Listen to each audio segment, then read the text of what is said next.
Alright, check this out. This thought has been in my mind for a while, and I'd like to share it. I mean, like, what's the point of using the internet if you're not going to share any of your thoughts? Anyways, throughout human existence, we've always tried to fly like the birds. And now, I'm living in a time where we're able to fly better than the birds. We became so good at flying that within 65 years, we're able to land on the moon. A couple years after that, we're exploring the solar system. And that's when shit got real. Because ever since we began to explore our solar system, and beyond that, advances in all fields of technology accelerated. Think about this. You're able to get directions to any street or location you want to go to, on demand. And that same exact GPS technology is used on freaking self-driving cars. I mean, for God's sake, have you seen how Curiosity was landed on Mars? That thing was craned down from the sky onto the Martian surface while it's being monitored live on Earth 34 million miles away. Also, did I mention that we, humans, our kind, landed on a damn comet? That's right. That took more than 10 years to get to. Seriously, this shit happened in your lifetime. And crazier shit is about to happen. Like the launching of the James Webb Telescope. The largest space telescope ever launched. 7 times more powerful than the Hubble Space Telescope. This is what we saw with Hubble.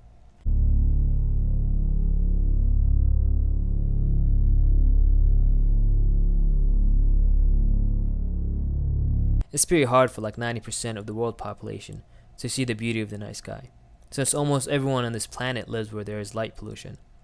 Anyways, getting sidetracked from the main point. The main point here is, since it's clear that we are advancing in space research, in return, space research has been and is fueling the progress in almost every field of technology.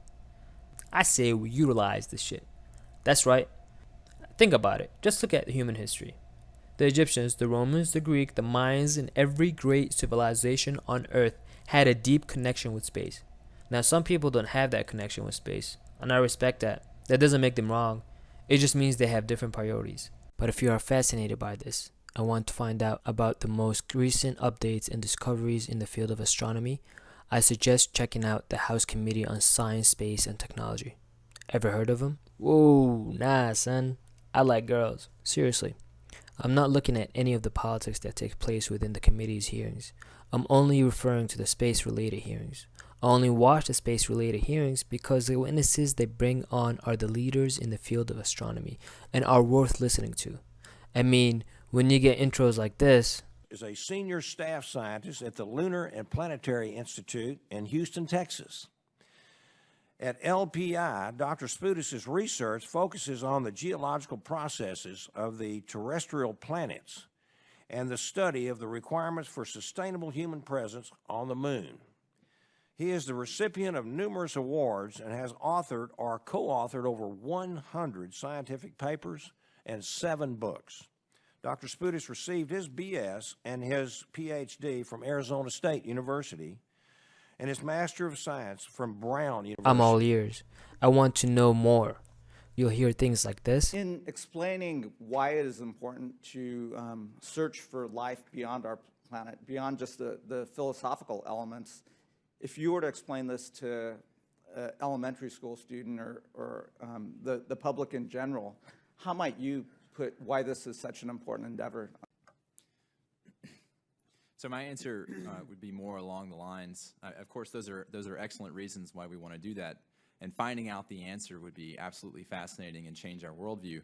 But I think also the process of doing it tells us a lot about ourselves, tells us about our hopes and dreams and about how we can work together as a country and as a society and in the world.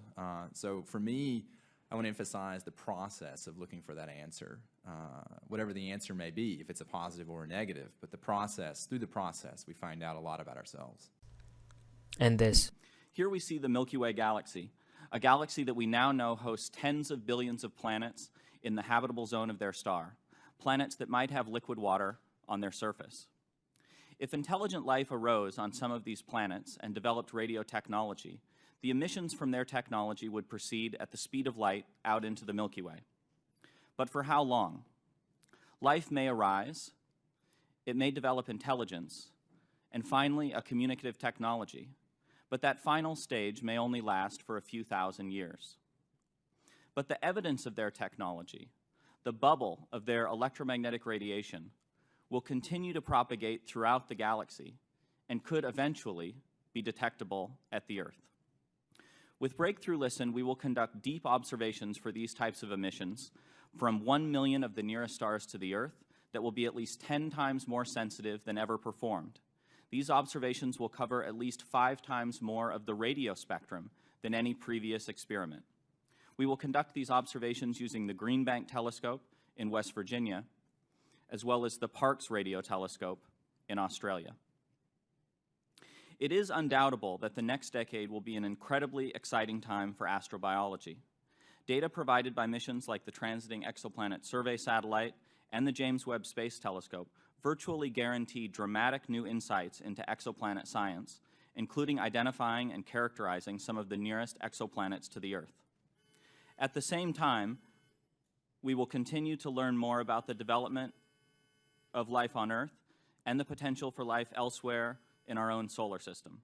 If history is any guide, these discoveries will only heighten our imagination about the possibilities for advanced life elsewhere in the universe.